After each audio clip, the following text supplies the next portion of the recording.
Haleluya.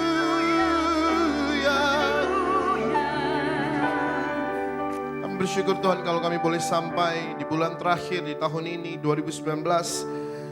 Dan sungguh Engkau Tuhan yang setia buat kami. Kami tidak bisa balas kebaikan-Mu bagi kami. Tapi pagi ini sungguh biar segenap hati kami cuma mau limpah dengan rasa syukur. Segenap hati kami cuma mau limpah dengan pujian. Segenap hati kami cuma mau limpah dengan semua pengagungan, hormat, kemuliaan hanya bagi nama-Mu saja. Sebab sepanjang tahun ini Tuhan sudah beracara luar biasa dalam hidup pribadi kami, hidup keluarga kami, pekerjaan, bisnis, pelayanan, studi kami. Dan Tuhan kami bersyukur untuk itu. Beberapa minggu lagi kami akan masuk tahun yang baru, tapi kami tetap percaya kalau Tuhan sertai kami di 2019, Tuhan pasti terus sertai kami sampai 2020. Kalau Tuhan lakukan mujizat di 2019, 2020 kami masuk dengan pengharapan penuh bahwa Allah kami adalah Allah yang sanggup melakukan segala perkara bagi setiap kami. Terima kasih Tuhan Yesus, Kau luar biasa bagi kami. Kau luar biasa bagi kami. Terima kasih Tuhan buat siang ini. Berbicara kepada setiap kami dari hati-Mu sendiri Tuhan. Sungguh kami menyediakan mata kami, telinga kami, hati serta hidup kami untuk sungguh-sungguh menangkap apa yang Tuhan mau sampaikan buat kami. Untuk menangkap isi hati-Mu, bukan perkataan manusia, tapi sungguh isi hati Tuhan yang dinyatakan bagi kami. Sebab isi hati Tuhan yang membuat kami tetap berjalan teguh di dalam kebenaran-Mu. Isi hati Tuhanlah yang terus membuat iman kami tetap berdiri teguh, berdiri kokoh di tengah kacaunya dunia, di tengah tidak menentunya dunia. Tetapi karena isi hati Tuhan disampaikan buat kami, iman kami tetap teguh bahwa sekali Yesus tetap Yesus. Kami tidak mau ingkar, kami tidak mau menengok ke belakang, tapi sungguh hidup kami cuma mau menyembah satu Raja, satu Tuhan dan satu Allah, Yesus Kristus namanya. Terima kasih Bapa. Urapi lidah bibir hamba-Mu untuk menyampaikan dengan sederhana isi hati-Mu yang Kau sampaikan. Biar sungguh setiap kami pulang dari tempat ini kami tidak sama seperti kami datang, tapi kami pulang membawa sukacita di musim Natal ini. Kami pulang membawa damai sejahtera di musim Natal ini. Kami pulang membawa kegembiraan, kesatuan hati. Kami pulang membawa keajaiban Natal dari Yesus sendiri. Terima kasih Bapak. Kami bersyukur untuk itu. Di dalam nama Yesus kami berdoa. Yang siap mendengar isi hati Tuhan sama-sama katakan Amin. Boleh berikan tepuk tangan buat Yesus. Sebelum duduk, kasih salam 5 orang. Bilang begini saudara, tidak terasa di bulan Desember ini kamu semakin awet muda.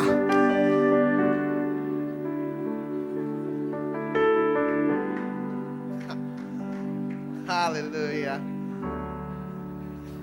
Haleluya. Cici Fani boleh temenin saya? Atau Ko Andi? Oke, sip, thank you. Haleluya. Shalom Bapak Ibu. Saya percaya shalom di bulan Desember lebih mantap dari yang barusan. Sekali lagi shalom. Haleluya. Saya bersyukur kepada Tuhan buat kesempatan di bulan Desember bisa berada di tengah-tengah Bapak Ibu Saudara. Nanti Sabtu kita sama-sama lagi. Tapi hari ini minggu ketiga di bulan Desember. Bersyukur kepada Tuhan untuk kesempatan yang luar biasa. Terima kasih buat para penatua yang ada. Terima kasih Om Marsudi, terima kasih Tante, terima kasih semua pemimpin yang ada. Sungai Yordan lagi-lagi saya katakan sudah jadi keluarga buat saya. Jadi yang amin cuma satu orang, yang lain gak rela saudara. Saya bersyukur buat hari ini. Saya percaya kita sudah ada di bulan Desember saudara. Kadang-kadang kita ini, saya ini saking sibuknya saya lupa tanggal. Jadi satu minggu, di minggu pertama di bulan ini tiba-tiba saya ke gereja, ada lagu itu, sembah dan... Lalu lagu itu mengingatkan saya, oh kita udah masuk bulan Desember saudara. Jadi kalau saudara ke gereja sudah ada lagu, sembah dan itu artinya saudara sudah di bulan Desember saudara. Jadi kalau saudara lupa-lupa tanggal enggak masalah. Selama masih ada lagu sembah dan puji Dia, saudara tahu itu bulan Desember Bapak Ibu. Jadi kita sudah di bulan Desember, enggak terasa ya Bapak Ibu Saudara ya. 2019 berlangsung begitu cepat, 2 minggu lagi kurang lebih lah ya, 2 minggu lagi kita masuk 2020, banyak yang terjadi di kita 2019, tapi saya yakin dan percaya, terima kasih Ibu Gita, teman-teman pemuji penyembah, tadi Ibu Gita nyanyikan pujian itu bahwa Dia Tuhan yang setia buat kita. Aduh aminnya fals saudara. Dia Tuhan yang setia buat kita. Kalau 2019 Dia setia, percaya masuk 2020 Dia tetap setia buat kita. Yang setuju tepuk tangan bagi Yesus sama-sama. Haleluya. Saya nggak janjian sama Cici Gita, tapi Yohanes 1:14. Tadi dia tim pujian penyembahan nyanyikan lagu ini. Yohanes 1:14.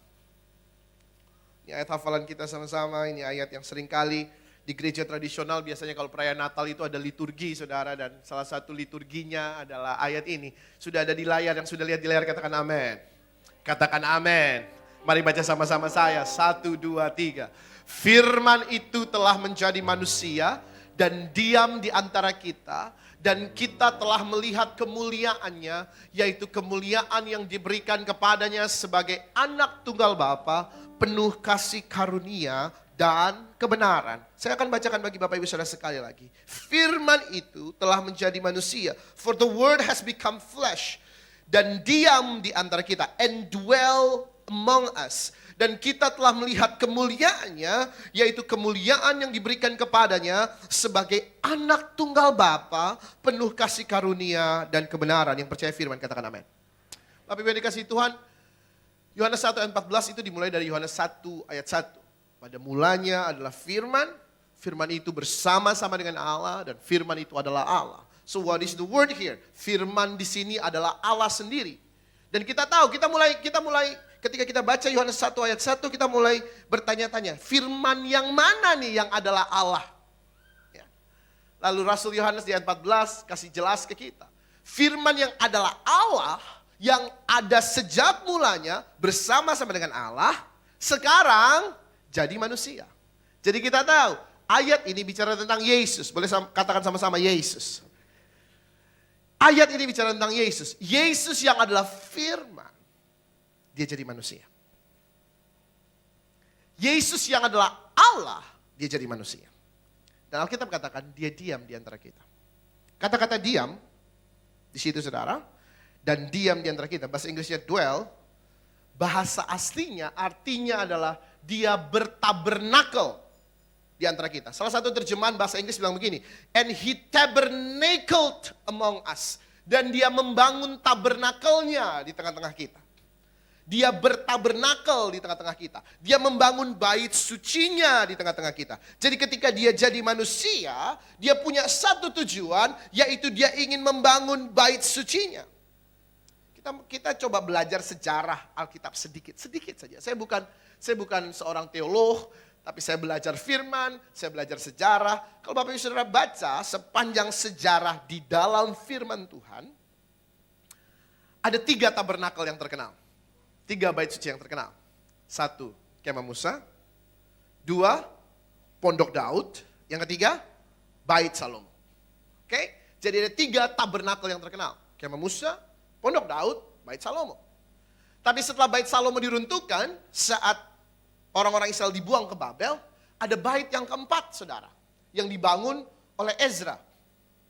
Kalau Bapak Saudara baca sejarah dalam firman, Ezra katakan kepada Raja Kores, baiklah kami pulang untuk membangun kembali tempat beribadah kami. Supaya kami memiliki tempat beribadah kepada Allah kami. Bapak Saudara bisa baca itu di kitab Ezra. Jadi sebelum Yohanes pasal 1, sudah ada 4 bait. Ada 4 tabernakel. 1 Kemah Musa, 2 Pondok Daud, 3 Bait Salomo, 4 bait yang dibangun oleh Ezra. Yohanes pasal 1 ayat 14 mengatakan begini, firman yang adalah Yesus itu jadi manusia untuk membangun tabernakelnya di tengah-tengah kita. Jadi tujuan Allah adalah untuk dia datang di tengah-tengah kita, jadi sama seperti kita, supaya dia menyatakan ada bait yang kelima. Ada tabernakel yang kelima. Menurut firman Tuhan, ada tabernakel yang kelima. Dan 5 itu adalah angka anugerah, saudara. 5 is the number of grace. Tahukah saudara siapa bait suci yang kelima? Bait suci yang kelima adalah saudara dan saya. Aduh yang amin cuma 3 orang. Bait suci yang kelima itu adalah saudara dan saya. Natal itu bicara tentang anugerah Allah.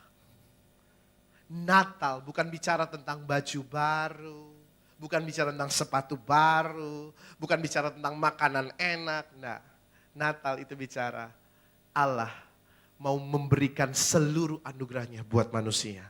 Karena manusia membutuhkan anugerah Allah. Yang setuju tepuk tangan bagi Yesus sama-sama. Yang setuju tepuk tangan bagi Yesus sama-sama. Yang pertama, firman itu jadi manusia untuk menyatakan anugerahnya buat kita. Dia mau menyatakan anugerahnya buat kita. Saudara, it's all about God. Satu hal yang harus kita mengerti dalam kehidupan kekristenan kita.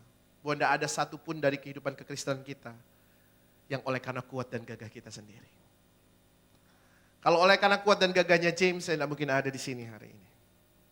Kalau oleh karena kuat dan gagahnya Omar Sudi tidak mungkin ada di sini hari ini. Tapi karena anugerah Allah, Omar Sudi, Tante, boleh ada di sini sampai hari ini. Karena anugerah Allah, semua kita boleh ada di sini hari ini. Semua karena anugerahnya. Kok aminnya fals, saudara? Semua karena anugerah Tuhan buat kita. Tepuk tangan buat Yesus sama-sama. Komen di Geko. Saya ingat satu lagu lama sekali. Dan saya merasa di musim Natal ini, kita harus diingatkan kembali Bapak Ibu Saudara. Tentang anugerahnya. Bahwa semua yang terjadi dalam hidup kita, itu semua karena Dia.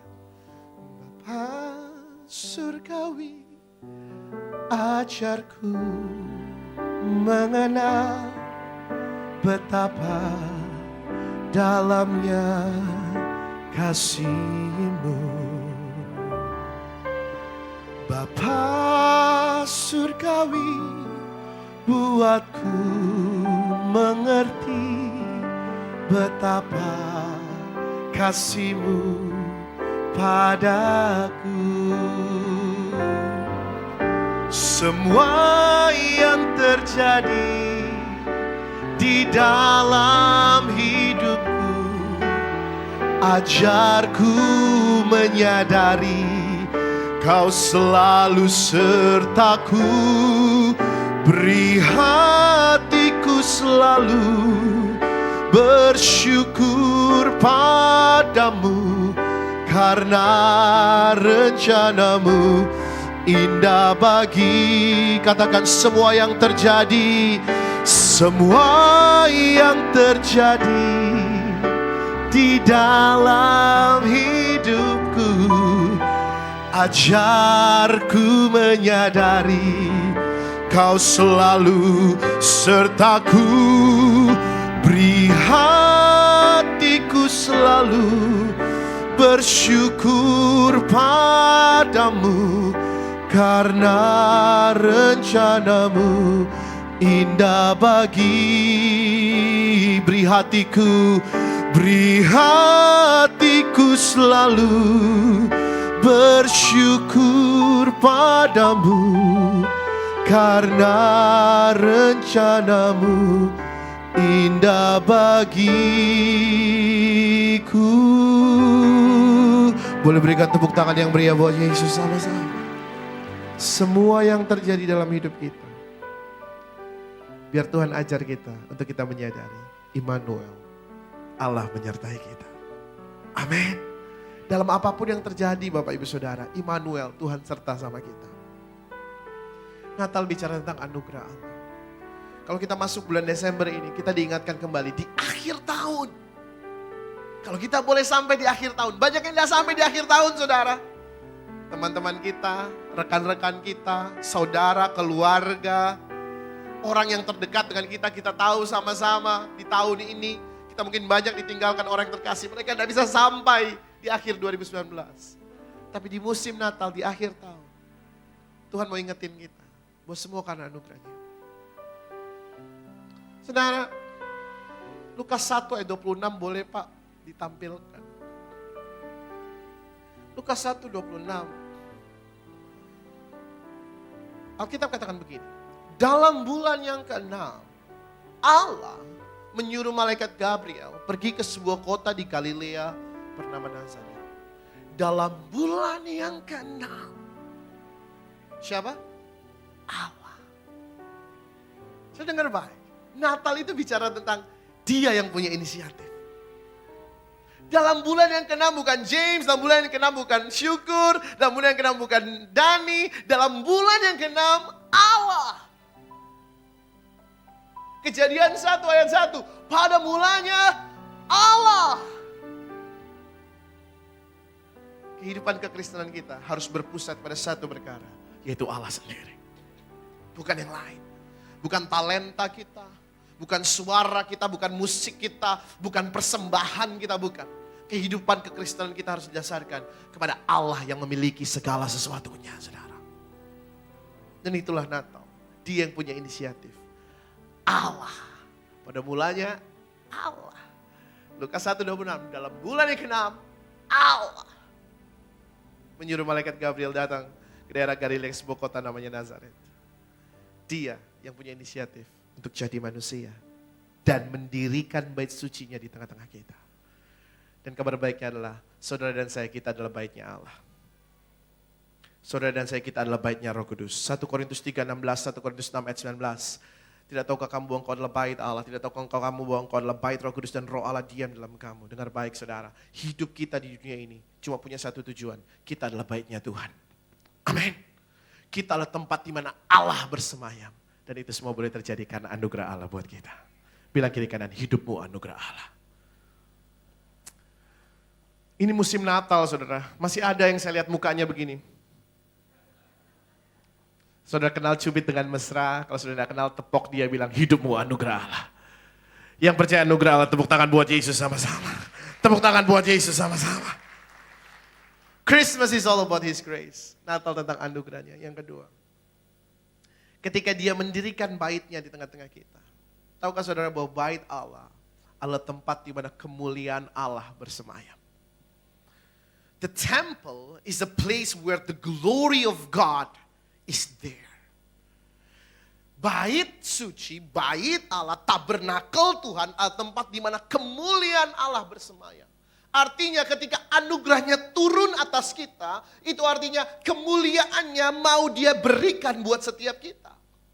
Yesus sendiri sebelum dia disalibkan saudara, di Yohanes pasal 17 dia katakan kepada Bapa, doanya kepada Bapa, Bapa sekarang aku telah memberikan kemuliaanku yang telah engkau berikan kepadaku kepada mereka. Itu alasan kenapa Yesus lahir, supaya kemuliaannya dia berikan kepada setiap kita. Dan memang itu gunanya bait. Bait adalah tempat di mana kemuliaan Allah bersemayam. Where the glory of God is there. Kehidupan kita ketika dia lahir di dunia, Tuhan pengen bilang gini, kehidupanmu bukan kehidupan yang sembarangan, kehidupanmu kehidupan yang mulia. Aduh yang amin cuma 3 orang. Saudara dengar baik, kehidupan kita ketika kita percaya Yesus, kehidupan kita bukan kehidupan yang murahan, kehidupan kita kehidupan yang mulia, saudara.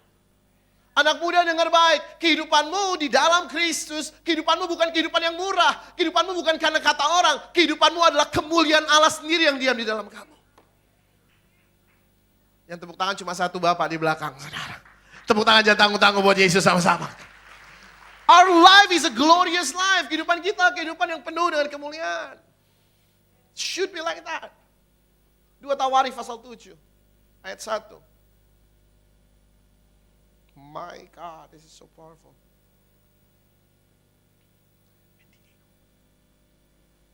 2 Tawarikh pasal 7 ayat 1. Setelah Salomo mengakhiri doanya, ini adalah penabisan bait Salomo. The greatest, the most majestic temple of all the time. Saudara, di masa Salomo perak tidak ada harganya. Alkitab katakan semua ornamen, semua perabot di bait itu emas. Saudara bisa baca di kitab 1 Raja-Raja, saudara bisa baca di 2 Tawarikh, 1 Tawarikh, saudara bisa baca kisah mengenai kehidupan Salomo. Dan di 2 Tawarikh 7 ayat 1 itulah penahbisan baitnya Salomo. Bait suci yang Salomo bangun buat Tuhan. Dikatakan begini, setelah Salomo mengakhiri doanya, api pun turun dari langit. Memakan habis korban bakaran dan korban-korban sembelihan itu. Dan apa? Kemuliaan Tuhan. Kemuliaan Tuhan kayak gitu, saudara. Ada api turun gak mungkin gak ada reaksi, saudara. Dan apa? Kemuliaan Tuhan memenuhi rumah itu. Ayat 2 Pak. Para imam tidak dapat memasuki rumah Tuhan itu. Karena apa? Karena kemuliaan Tuhan memenuhi rumah Tuhan. Dalam bahasa Ibrani-nya kemuliaan itu adalah kavod. Satu bobot. Bobot kemuliaan. Di dalam Yesus, ketika dia jadi manusia, membangun bait sucinya, tabernakelnya di tengah-tengah kita. Hidup kita bukan hidup yang ringan, saudara. Hidup kita hidup yang berbobot. Kita sudah memenuhi satu kriteria pasangan hidup calon menantu idaman. Saudara tahu kriteria calon menantu idaman? Bibit, bobot, bebet. Yang bobot kalau sudah percaya Yesus itu sudah pasti, saudara. Karena kemuliaan Tuhan artinya bobot memenuhi hidup saudara. Yang amin pasti belum punya pasangan, saudara. 2 Tawarik 7 ayat 3. Atau lagi cari mantu, saudara. 2 Tawarik 7 ayat 3. Ketika kemuliaan Tuhan memenuhi bait suci, dikatakan begini. Ketika segenap orang Israel melihat api itu turun dan kemuliaan Tuhan meliputi rumah itu, berlututlah mereka di atas lantai dengan muka mereka sampai ke tanah. Listen. Berlututlah mereka di atas lantai dan muka mereka gini, saudara. Tidak kelihatan ya. They are fall down flat on their face. Ketika kemuliaan Tuhan turun, engkau tahu hidupmu bukan hidupmu lagi, tapi kemuliaan Tuhan yang menguasai engkau.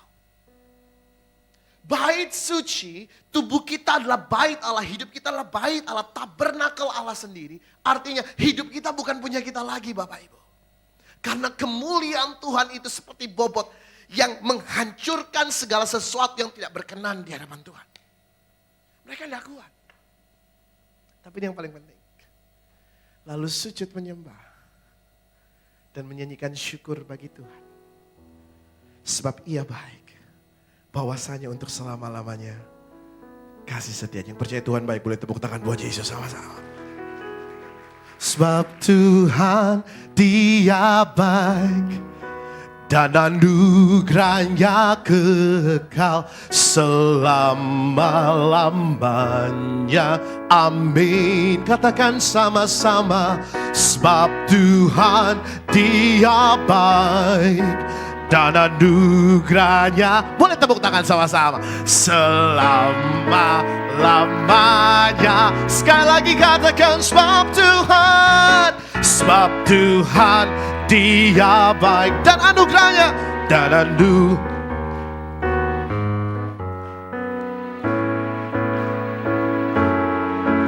amin. Sebab Tuhan Dia baik dan anugerahnya kekal selama-lamanya. Katakan selama-lamanya, amin. Selama-lamanya. Sekali lagi dengan iman katakan selama-lamanya. Selama-lamanya, amin. Yang percaya anugerahnya kekal selama-lamanya katakan haleluya. Gak ada yang bilang haleluya, sekali lagi sorakan haleluya. Bait suci tabernakel adalah tempat kemuliaan Allah bersemayam. Ketika kita tahu kehidupan kita dipenuhi kemuliaan Allah, biar respon hidup kita cuma ini, saudara. Ada nyanyian syukur, ada pujian, ada penyembahan yang lahir dari sini.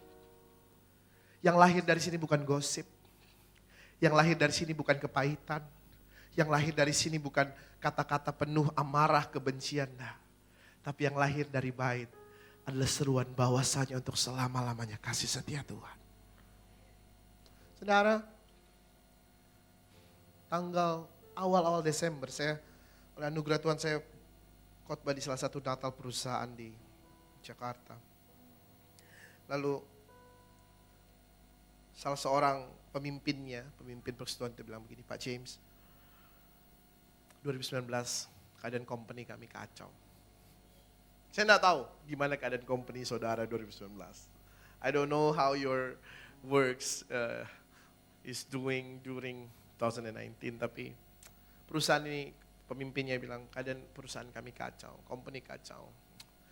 Cash flow enggak jalan, segala macam enggak jalan, target nyaris enggak tercapai. Lalu saya bilang begini, Pak, masuk 2020, biar hidup kita, seluruh karyawan Bapak, cuma satu kuncinya, ucap syukur aja. Karena ngeluh enggak nyelesain masalah, saudara. Berapa yang saudara ngerti bahwa kalau saudara ngeluh ketika engkau mengalami masalah, masalah pun enggak selesai. Ya kan? Tapi ketika dari hidup kita mengalir ucapan syukur. Dari hidup kita mengalir doa, pujian, penyembahan siang dan malam. Saudara tahu bahwa Allah turut bekerja dalam segala sesuatu untuk mengadakan kebaikan bagi setiap kita. Yang sujud tepuk tangan bagi Yesus sama-sama. Oh! Lalu saya doain dia dan dia bilang, makasih Pak. Kami optimis ngadepin 2020. Setelah saya selesai bagian firman, mereka bilang, kami sangat diberkati.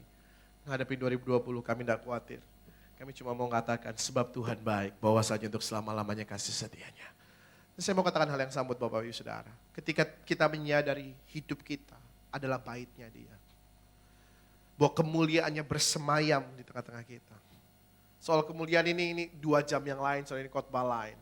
Tapi saya cuma mau ingatkan, biar respon hati kita, respon hidup kita.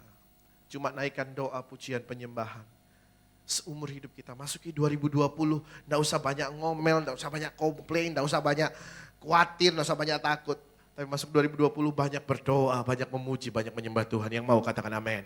Yang mau katakan amin. Yang katakan amin, tepuk tangan bagi Yesus sama-sama. Yang ketiga, yang pertama, Dia bertabernakal tengah-tengah kita, saudara.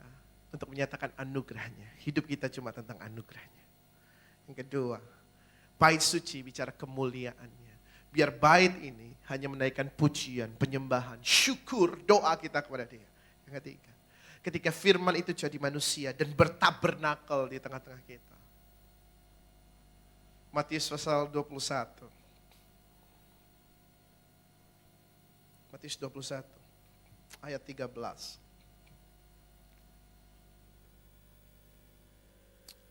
Yesus berkata kepada mereka, ada tertulis, rumahku akan disebut rumah doa, tetapi kamu menjadikannya sarang penyamun. Ayat 14, Pak.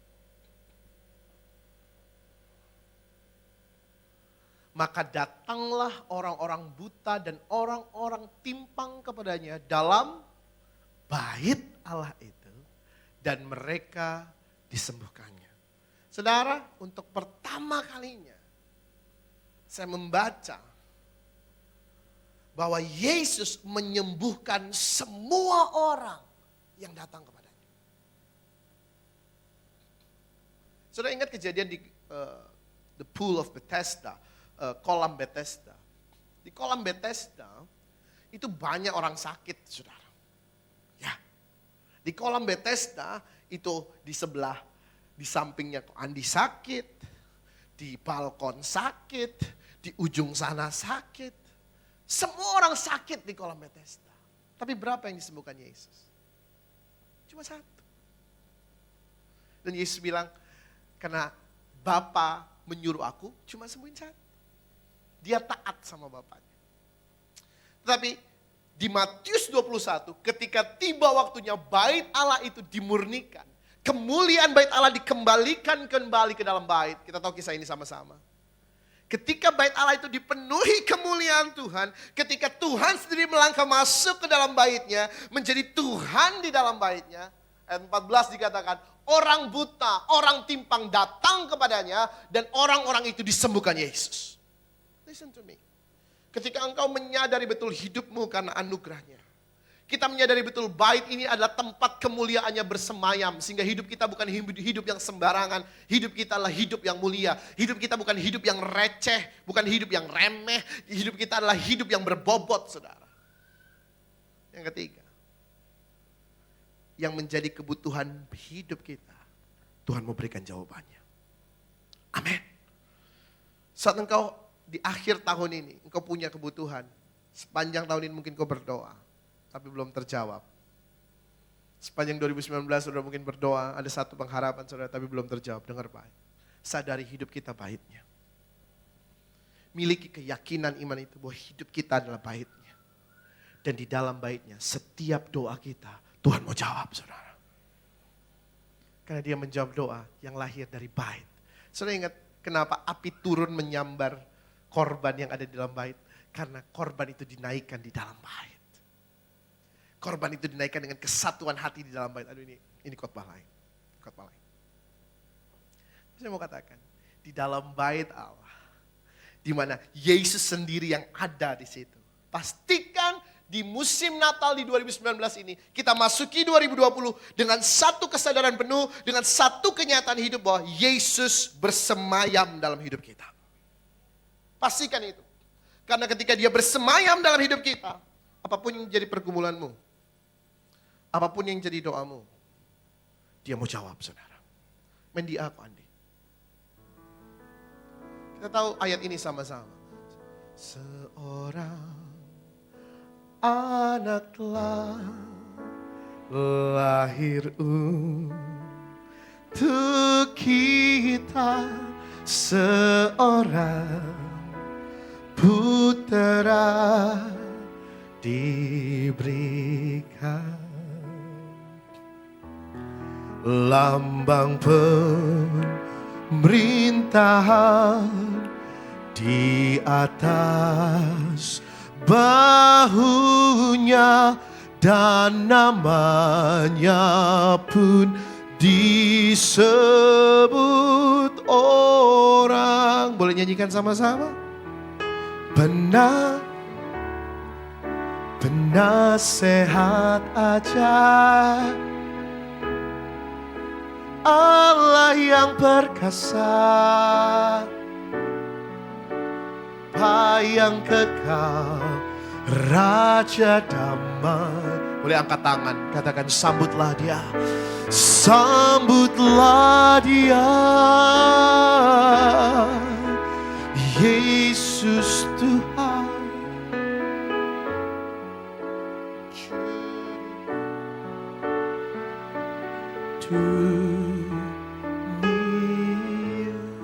Yesaya pasal 9 ayat 6, ayat 7. Di Alkitab Bahasa Indonesia kita ayat yang ke-5, ayat yang ke-6. Saudara. Ya. Kalau saudara punya Alkitab buku Bahasa Indonesia itu ayat 5, ayat 6. Tapi di Alkitab elektronik ayat 6, ayat 7. Katakan begini, sebab seorang anak telah lahir untuk kita, seorang putra diberikan untuk kita. Allah memberikannya, inisiatif Tuhan. Yang pertama tadi anugerah Allah buat kita.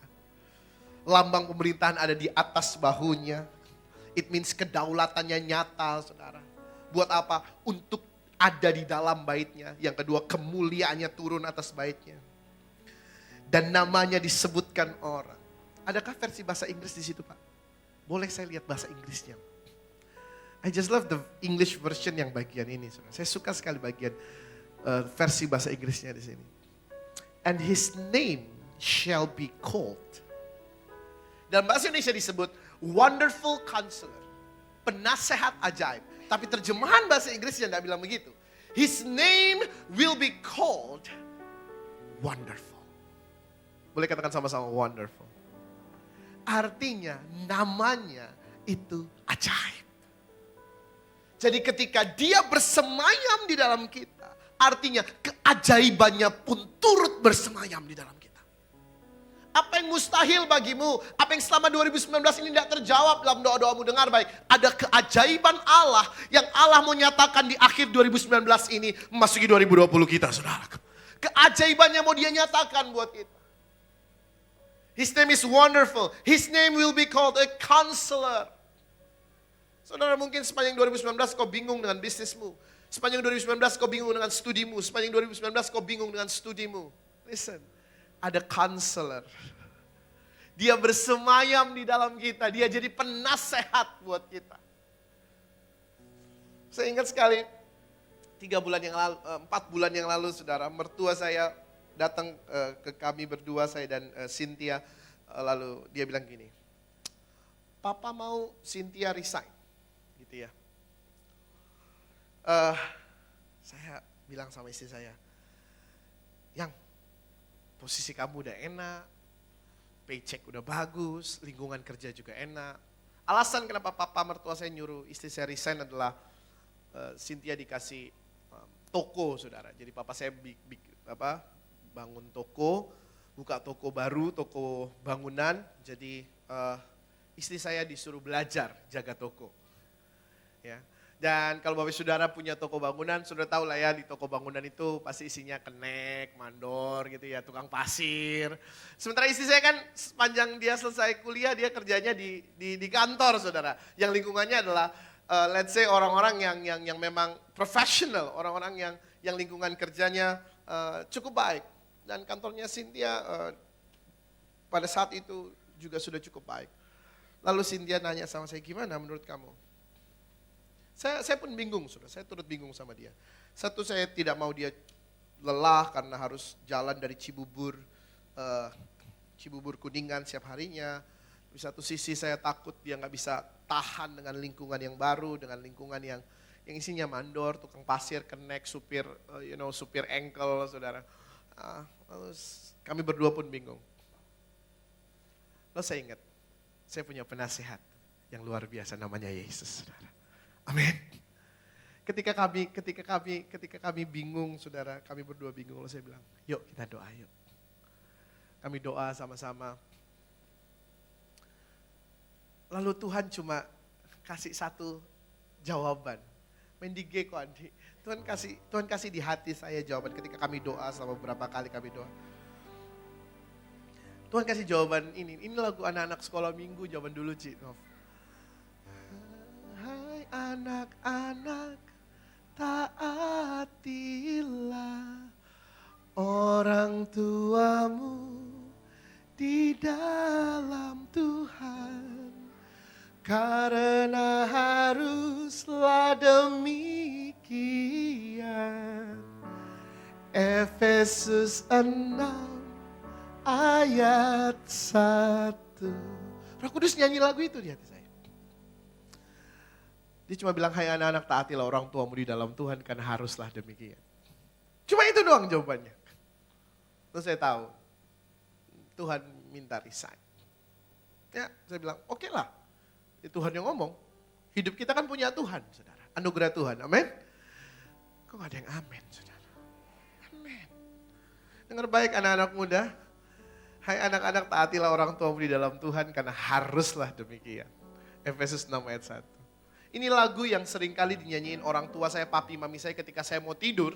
Papi mami saya nyanyiin lagu ini, saudara. Hai anak-anak taatilah orang tuamu di dalam Tuhan. Efesus 6 ayat 1. Lalu hitung-hitungan kami juga, saya bilang sama dia, lingkungan kamu tidak akan sama, kamu akan kerja panas-panasan, kamu bukan kerja di ruangan ber-AC, kamu kerja di toko yang penuh debu, pasir, semen, kamu biasanya hubungan sama bagian legal, bagian finance, bagian accounting, senior director, sekarang kamu hubungannya sama pasir, 3 roda, semen, Jakarta, Benteng, tapi karena Tuhan yang bilang, kita jalan. Apa yang terjadi Bapak Ibu? Tanpa kami sadari, ini bukan tentang soal istri saya jaga toko atau istri saya memulai usaha, enggak. Dia masih di bawah supervisi papa mertua saya.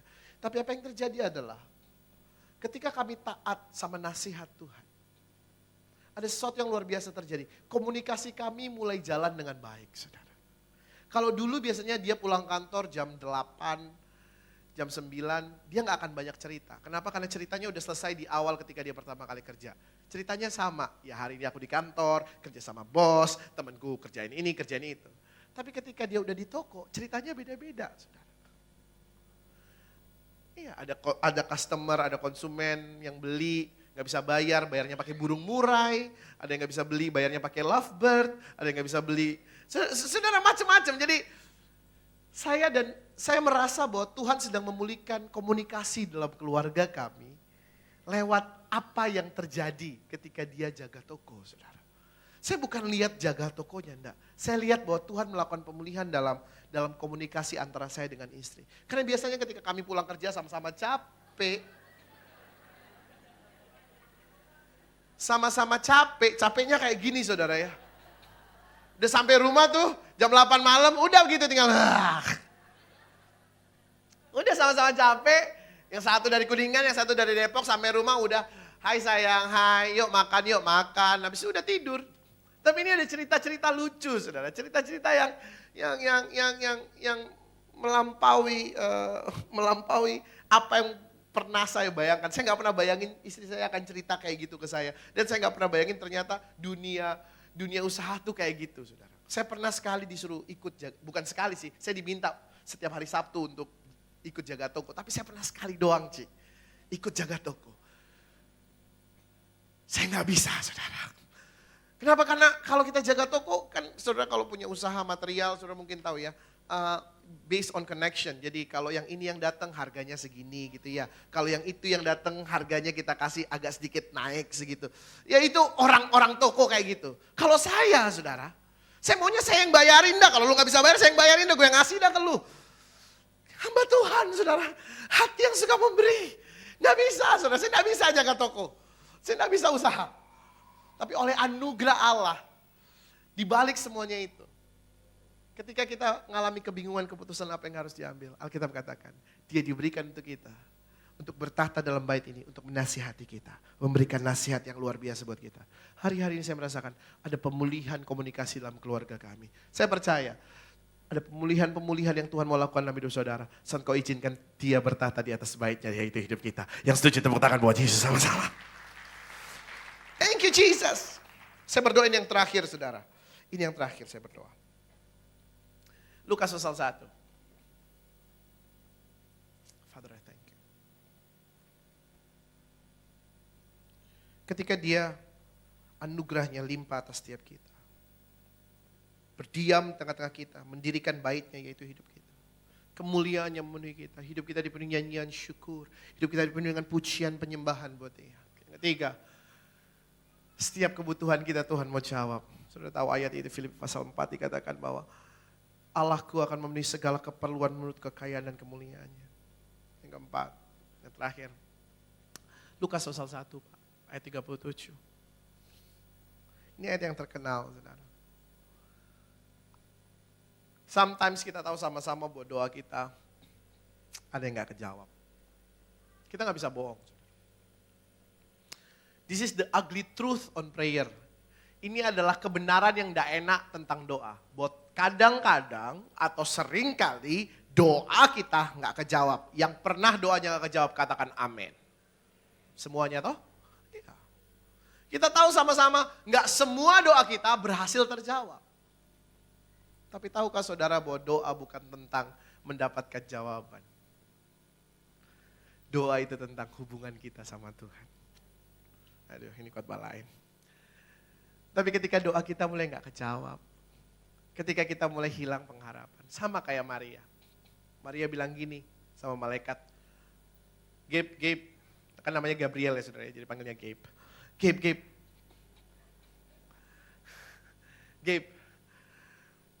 Gua nih belum bersuami. Gua nih belum nikah. Gimana bisa gua mengandung? Lalu malaikat katakan Roh Kudus akan menaungi engkau. Allah yang maha tinggi, kuasa Allah yang maha tinggi akan menudungi engkau. Roh Kudus sendiri yang akan menaruh benih dalam kandunganmu.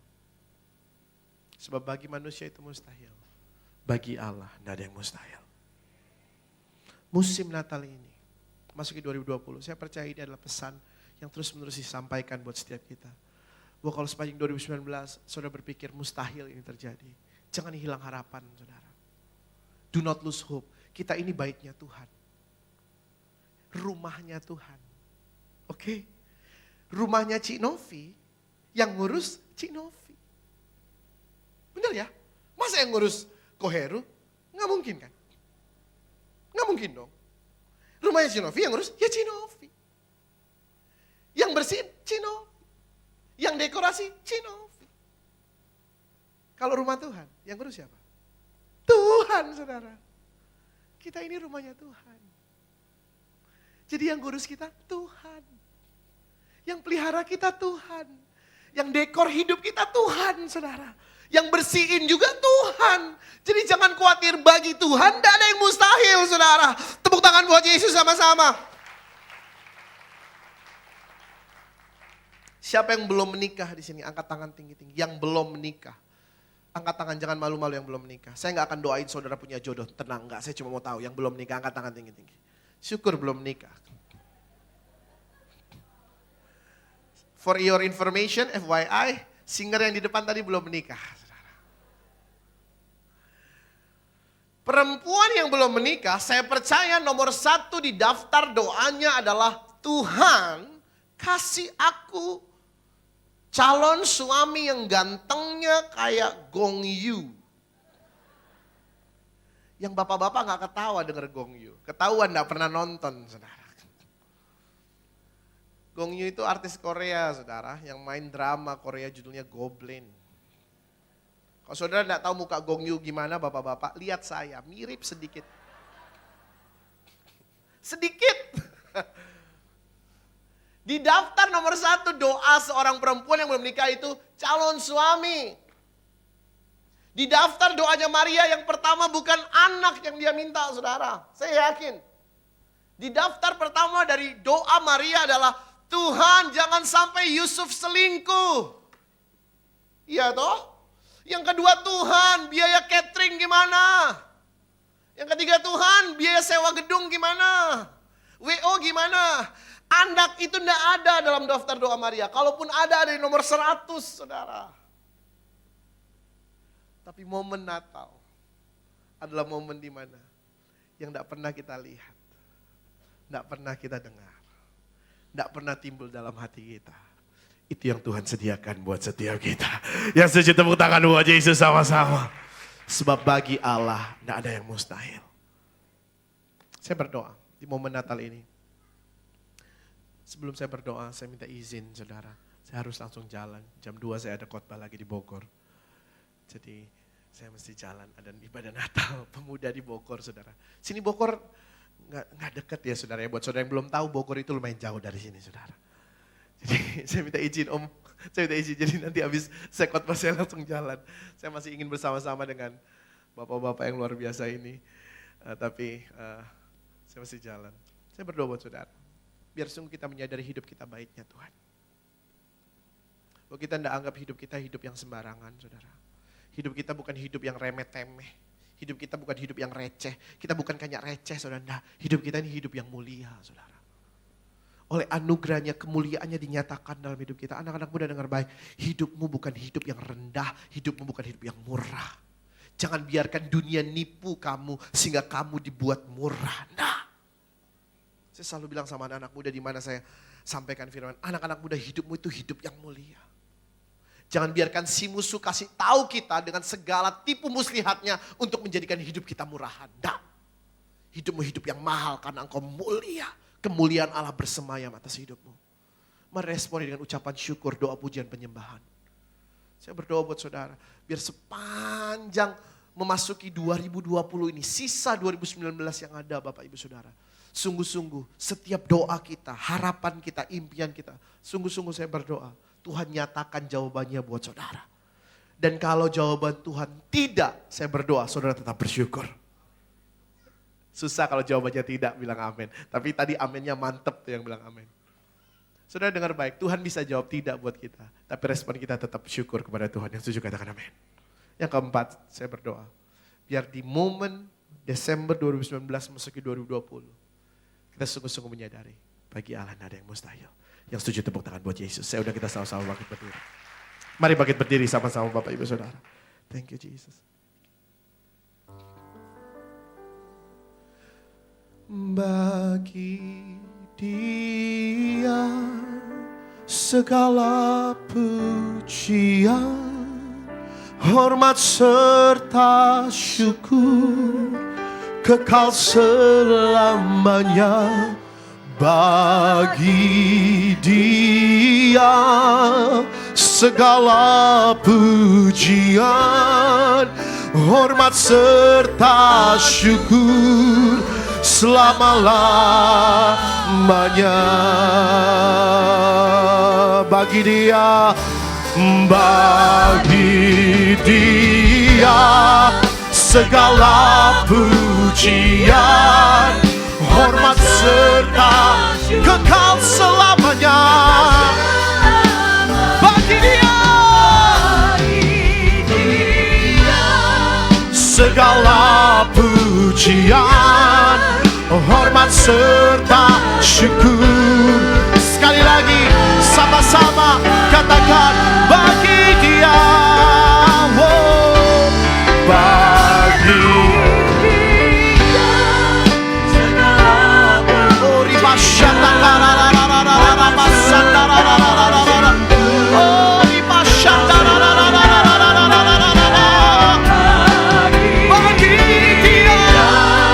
segala pujian, hormat serta syukur selama-lamanya. Bapa, hamba-Mu siang ini aku berdoa Tuhan, biar sungguh firman-Mu kasih tahu ke kami, kami bait-Mu. Tuhan, sungguh biar siang hari ini Kami menyadari hidup kami adalah tentang anugerah. Hidup kami bukan karena kuat gagah kami. Hidup kami bukan karena keperkasaan kami. Hidup kami bukan karena kekayaan, kepintaran kami. Hidup kami adalah karena anugerah Allah. Firman itu memutuskan untuk jadi manusia dan diam di antara kami. Mendirikan baitnya dalam hidup kami. Menjadikan hidup kami menjadi baitmu sendiri. Bapak, aku berdoa siang ini, apapun keadaan umatmu di Sungai Yordan Taman Ratu Indah, di ibadah yang kedua ini Tuhan. Tuhan, aku berdoa saat mereka menghadapi 2019 dengan penuh ketidakpastian. Di 2019 mereka mungkin penuh dengan kekecewaan. 2019 mereka mungkin penuh dengan kepahitan. 2019 mereka mungkin penuh dengan sakit hati. Aku berdoa biar siang ini kami menyadari bahwa kehidupan kami seharusnya dipenuhi kemuliaan-Mu dan bukan dipenuhi oleh itu semua. Bapak, aku berdoa biar Engkau sedang memulihkan hati mereka, sama seperti Engkau memulihkan hubungan komunikasiku dengan istriku. Tuhan, aku berdoa biar pemulihan terjadi siang hari ini Tuhan. Apapun kebutuhan mereka, Tuhan jawab di dalam nama Yesus. Di dalam nama Yesus, Tuhan pulihkan hidup kami lewat momen Natal ini. Di 2019 ini biar pemulihan Tuhan terjadi buat kami. Dan Bapak, aku berdoa, mungkin kami di akhir tahun ini kami berpikir mustahil pekerjaan kami berubah, mustahil bisnis kami naik, mustahil anak-anak kami pulih, mustahil studiku benar, mustahil dan mustahil yang ada dalam pikiran kami. Aku berdoa Tuhan, siang hari ini ada berita Natal yang luar biasa yang Tuhan nyatakan. Berita Natal yang 2000 tahun lalu Engkau sendiri nyatakan lewat malaikat-Mu di depan Maria, yang Kau pilih untuk menjadi ibu jasmani Yesus. Berita Natal yang sama tetap berlaku sampai hari ini. Mungkin bagi manusia itu mustahil, tapi pernyataan iman kami siang hari ini, bagi Allah tidak ada yang mustahil. Terima kasih Bapa Surgawi. Biar segala pujian, hormat, kemuliaan hanya bagi-Mu kami naikkan siang hari ini. Boleh sekali lagi angkat dua tangan kita di hadapan Tuhan Bapak Ibu Saudara. Dengan penuh kasih, penuh keyakinan iman. Boleh katakan di hadapan Tuhan,